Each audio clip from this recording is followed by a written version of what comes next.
7 signs. Solomon listed them in the last chapter of Ecclesiastes. 3,000 years of preachers have taken those verses and built beautiful sermons from them. About aging gracefully, about preparing before the body weakens, about remembering your Creator before the light fades from your eyes. The sermons are correct. They are incomplete. And I need to ask you something before we go any further into this.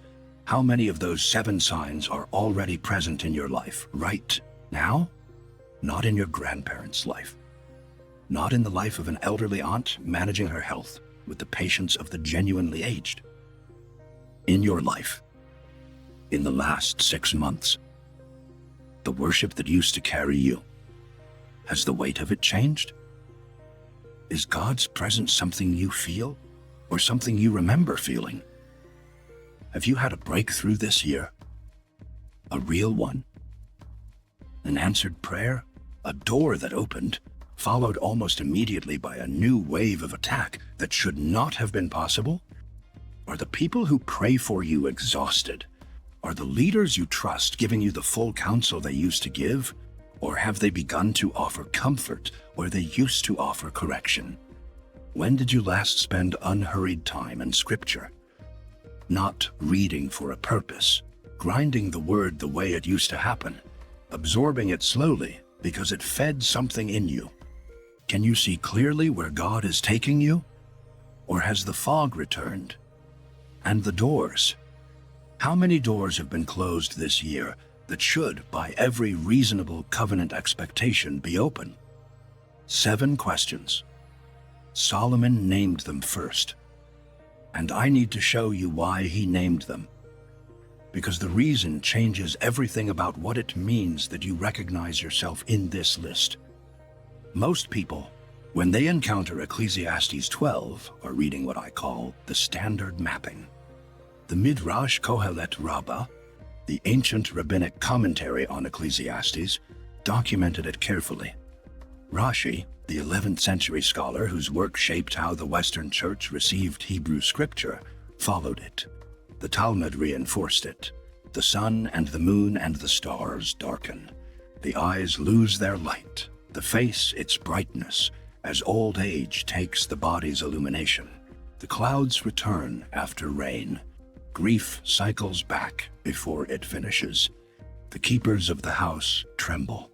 The arms and hands begin to shake. The strong men bow themselves. The legs give way. The grinders cease because they are few. The teeth go. Those who look through the windows be darkened. The eyes dim. The doors shut in the street. Hearing fails. This interpretation is not wrong.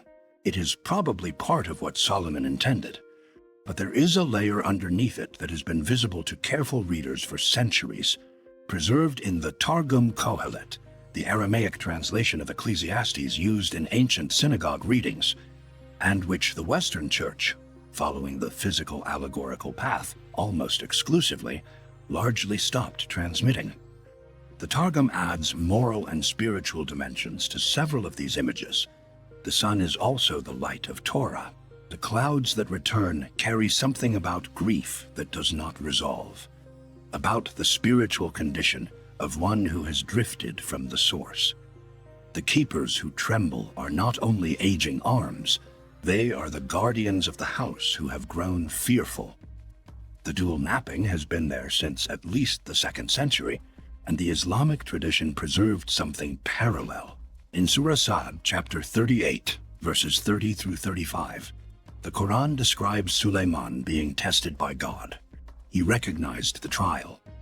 He turned back. The Arabic verb is awaba, a repeated turning, a continual return. Even Suleiman, the wisest of the prophets, required this sustained act of return. The signs of drift were not exceptional. They were the common condition of the one who had been given much and allowed the gift to obscure the giver. What the preacher in Lagos was teaching on the evening I am about to describe was not wrong. He had just stopped one layer too soon. To understand why Solomon wrote these words, you have to understand when. Ecclesiastes 1, verse 1, the preacher, the son of David, king in Jerusalem. He is writing as king. Now go to 1 Kings 11, verses 1 through 11. Solomon married 700 wives from nations God had specifically named: Moabites, Ammonites, Edomites, Sidonians, Hittites. 1 Kings 11, verse 3 says it plainly. His wives turned his heart. He built high places for Chemosh, the god of Moab, and for Molech, the god of Ammon, on the hill opposite Jerusalem. The hill visible from the temple he had spent 7 years building. The temple, where the divine presence had filled the building with clouds so thick that the priests could not continue their duties. God had appeared to Solomon twice, 1 Kings 3 and 1 Kings 9. Both times God said, "If you follow other gods, the consequences will be categorical." Solomon heard it. He had seen the cloud fill the temple. He built the altars anyway. By 1 Kings 11, verse 11, the verdict is issued: "I will surely tear the kingdom away from you." After this, after the fall, after the verdict, Solomon is still king, still writing. And he writes Ecclesiastes. Vanity of vanities. All is vanity. This is not philosophy. It is the testimony of a man who had everything God gave him and dismantled it piece by piece with his own choices. The 7 signs of chapter 12 are not a prediction about the future. They are a confession about what had already happened. I had been sitting with this question for years before the evening in Victoria Island, Lagos. 2014, I was 49 years old. I had been invited to a 3-day theological conference at a large Pentecostal church as an academic observer, not a speaker. The kind of invitation where a scholar is present as a courtesy, not because anyone expects him to say anything. The second evening, the visiting preacher, a Ghanaian minister, experienced, sincere, genuinely gifted, takes Ecclesiastes 12, verses 1 through 7 as his text. He preaches it beautifully, every image mapped to the stages of physical aging. The congregation responds warmly. An older woman in the row directly ahead of me is nodding throughout, moved by the passage's tenderness about the body's decline. The preaching is not wrong. I am sitting there with my Bible open to the passage. I know the Midrash mapping. I know the Targum tradition. I have read the Qohelet Rabbah. And something shifts in me that is not a correction of the pastor. It is a deeper question for me. Solomon wrote this after 1 Kings 11. After the fall, after God told him the kingdom would be taken.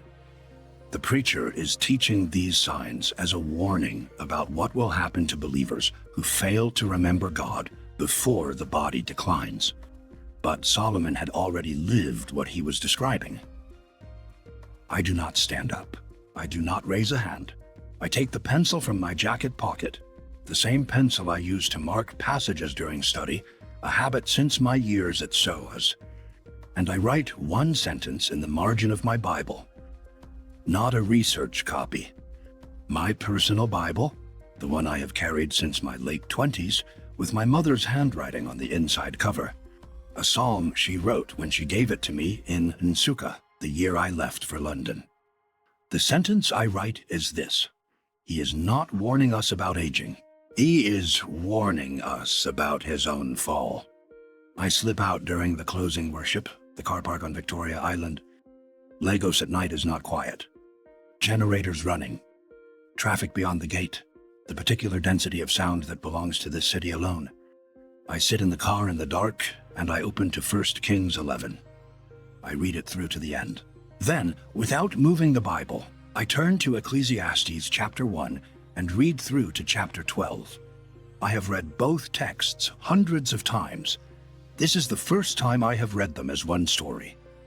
As a single continuous narrative, the fall described in Kings followed, without pause, by the confession encoded in Ecclesiastes. The darkened sun, the clouds that return after rain, the keepers trembling, the strong men bowing, the grinders ceasing. The windows darkened, the doors shut. Solomon lived these, not as metaphors for aging, as the sequential symptoms of a covenant believer who drifted from the source. I drive back to my hotel without turning the radio on, because if these 7 signs are autobiography, if Solomon is describing from the inside what happens to a believer who has drifted, then the text has a second audience, not just scholars or preachers. It speaks to anyone who looks at the list and feels the uncomfortable weight of recognition, not a prediction about what might happen, a diagnosis of what is already happening. Solomon wrote them from inside his own drift, but he also wrote them for every believer who would one day recognize their own condition in his description and understand for the first time that what they are in has a name, that the man who mapped the shape came back from it. Let me walk you through each sign now, slowly, not as a theological lecture, as a diagnostic.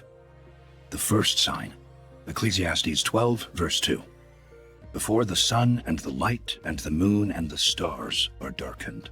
The Targum reads the sun as divine illumination, as Torah light in the life of the believer. When the sun is darkened, it is not only an old man's eyes failing. It is the loss of spiritual joy. Worship that was once immediate, that carried you into the presence of God with something effortless and real, has become routine. You know the songs, you know the posture, but the joy underneath the songs has gone quiet. You have said to yourself in a private moment, I know God is real. I cannot feel him the way I used to. That is the first sign. Solomon had stood in the temple when the cloud of God's presence filled the building so completely that the priests could not work. He had seen the fire come down from heaven. He knew what the manifest presence felt like. And then the sun went dark. The second sign. Verse 2, when the clouds return after the rain. The rain came. A prayer was heard. A breakthrough arrived. And then, before you could settle into the ground, the breakthrough had cleared, the clouds returned.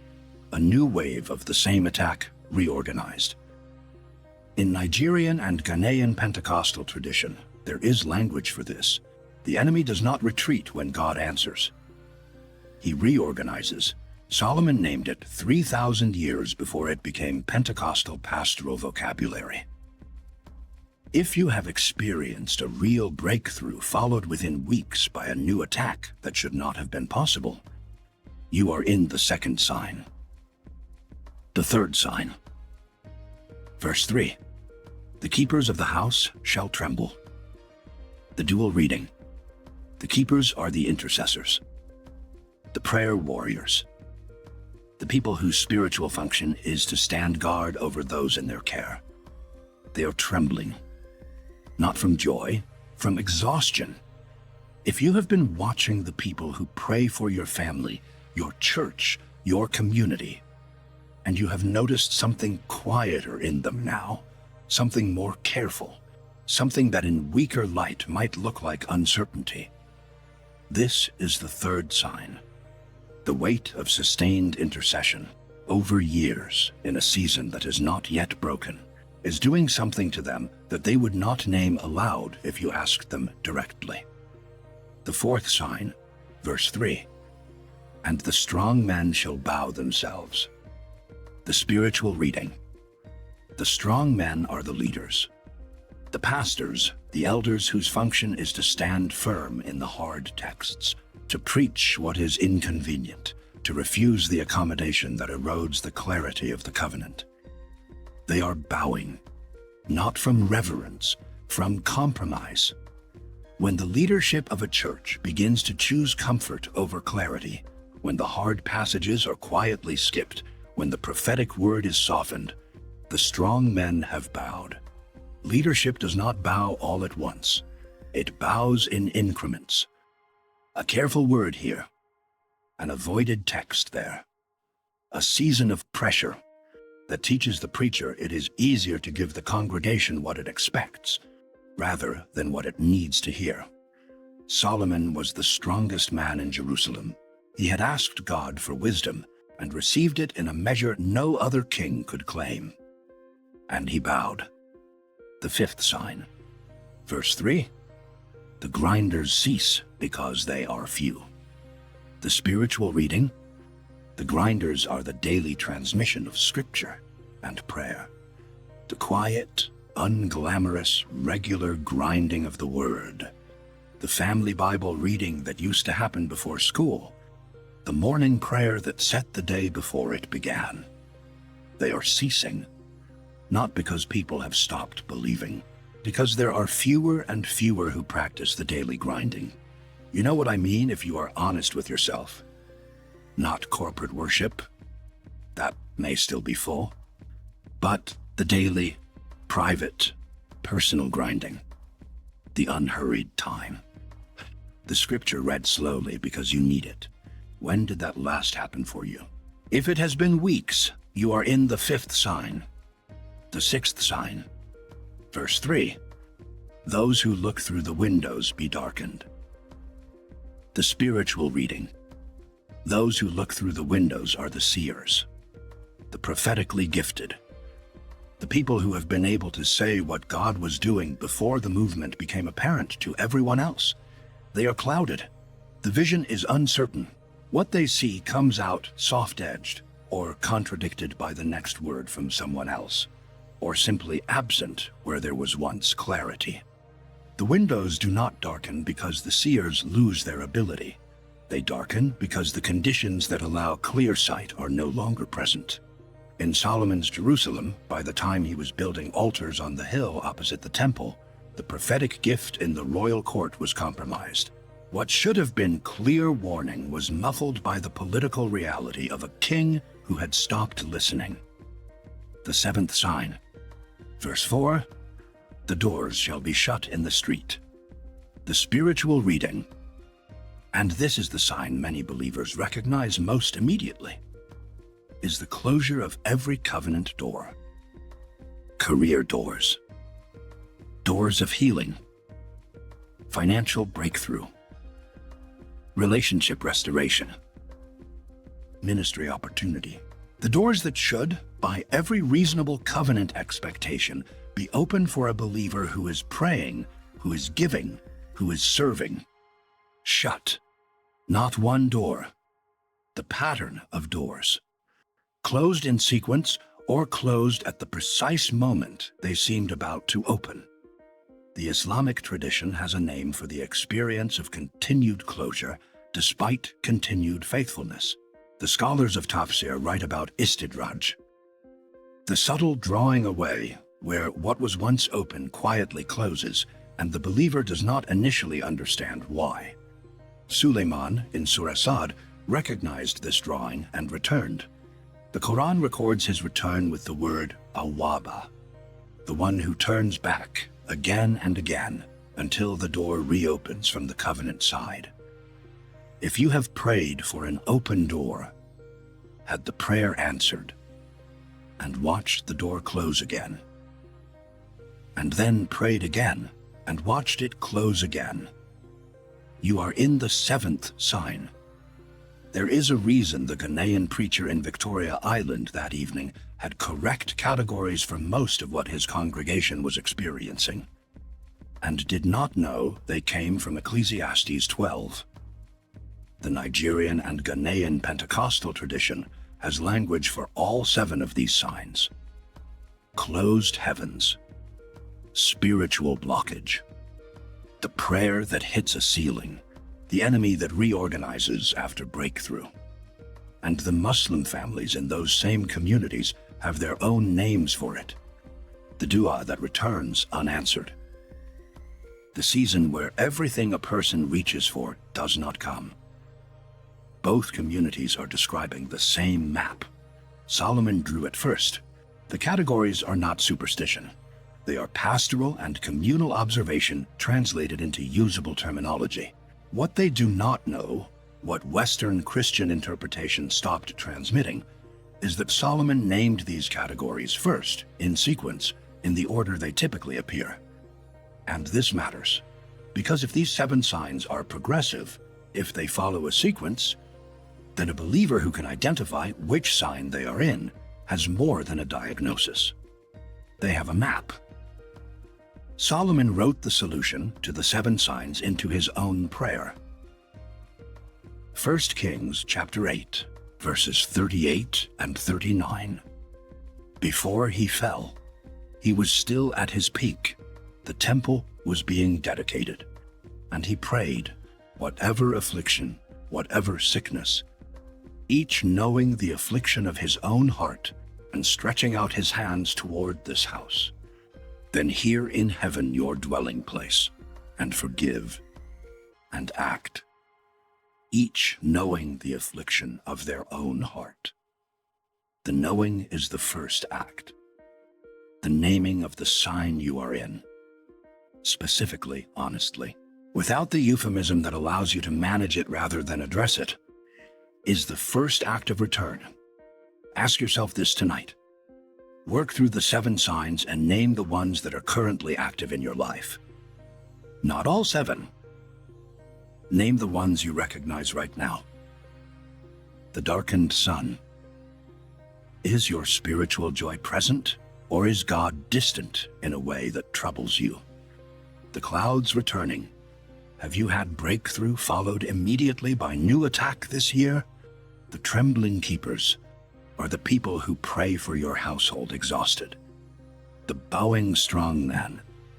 Have you noticed spiritual leadership in your church or in your own life, softening where it should be firm? The ceasing grinders. When did you last spend unhurried time in Scripture, slowly, because it fed you? The darkened windows. Is your prophetic clarity present, or have you been unable to see what you used to see? The shut doors. How many covenant doors have been closed this year that should be open? Name the ones that are active. For each sign you name, there is a declaration, not a formula, a posture, a covenant statement made from inside the sign, not after it has passed. For the darkened sun, when joy is gone and God feels absent. Psalm 139, verse 12. Even the darkness is not dark to you. The night is bright as the day. Speak this aloud. My darkness is visible to God. The light I have lost is still held by Him. For the clouds returning, breakthrough followed by new attack. Psalm 46, verse 1. God is our refuge and strength, a very present help in trouble. Speak this. The clouds that returned after my rain do not cancel what God sent. He is still my refuge. For the trembling keepers, the intercessors, exhausted. 1 Kings 8, verse 38. Each knowing the affliction of his own heart. Speak this. I know the affliction of my own heart. God hears the prayer made from that knowledge. The house is not unguarded. For the bowing strong men. Leadership compromising. Proverbs 24, verse 10. If you faint in the day of adversity, your strength is small. Speak this. I am not defined by my smallest day. I stand in the covenant, not in my performance. For the ceasing grinders, prayer and scripture grown silent. Psalm 34, verse 8. Oh, taste and see that the Lord is good. Speak this. The grinding has slowed. I return to the table tonight. For the darkened windows, prophetic vision failing. Proverbs 20, verse 27. The spirit of man is the lamp of the Lord. Speak this. My spirit is God's lamp. He will not leave his own lamp unlit. For the shut doors, every door closing. Revelation 3, verse 8. I have set before you an open door which no one is able to shut. Speak this. The covenant door is open. Solomon did not close it. My drift did not close it. I walk through it now, after the declarations. One final step, and this one Solomon wrote himself. Open to 1 Kings 8, verses 33 and 34. Read it aloud. Once, slowly, when your people Israel have been defeated by an enemy because they have sinned against you, and when they turn back to you and give praise to your name, praying and making supplication to you in this temple, then hear from heaven and forgive the sin of your people Israel and bring them back to the land you gave to their ancestors. This is Solomon's own prayer, written at his peak before the fall, for every believer who would one day find themselves inside the very signs he would later name from the inside. He wrote the return protocol before he needed it. He wrote it for you. The final thing I want to say tonight is this. When I drove back to my hotel in Lagos in 2014, after sitting in that car park reading 1 Kings 11 and Ecclesiastes 12 in sequence for the first time as a single story, I was not carrying a discovery that gave me comfort. I was carrying a question. If Solomon lived every one of these 7 signs, if the darkened sun and the returning clouds and the trembling keepers and the bowing strong men and the ceasing grinders and the darkened windows and the shut doors were autobiography, what happened at the end? Ecclesiastes 12, verse 13. After everything, after all the vanity of vanities, after the confession of what was lost, after the 7 signs written from inside the drift, Solomon lands here. Fear God and keep his commandments, for this is the whole duty of man. That is the end of Ecclesiastes. He came back, not to a platform, not to a moment of public vindication. He came back to the simplest possible restatement of the covenant he had spent years dismantling. Fear God, keep his commandments. The man who had built altars to Chemosh and Molech on the hill opposite the temple came back to this sentence. I am still not entirely sure what to make of that. The consequences were real. The kingdom was torn. What was lost was not simply recovered as though the drift had never happened, but the man who named the signs came back to the covenant, which means the signs are not a terminal diagnosis. They are a map, and a map is only useful to someone who has named their location honestly. Tonight, before anything else, one thing. Which sign are you in? Not as a theological question, as an honest one. Name it, speak it, or write it, or simply sit with it as something that is now named rather than managed. Because this is what Solomon meant when he wrote, each knowing the affliction of their own heart. The knowing is the first act of return. Solomon knew where he was. He wrote it down in the last chapter of Ecclesiastes, and then he wrote the one sentence that sat on the other side of it. The man who can name his sign is already halfway back. Sleep well tonight. Or perhaps do not sleep at all. Name the sign first.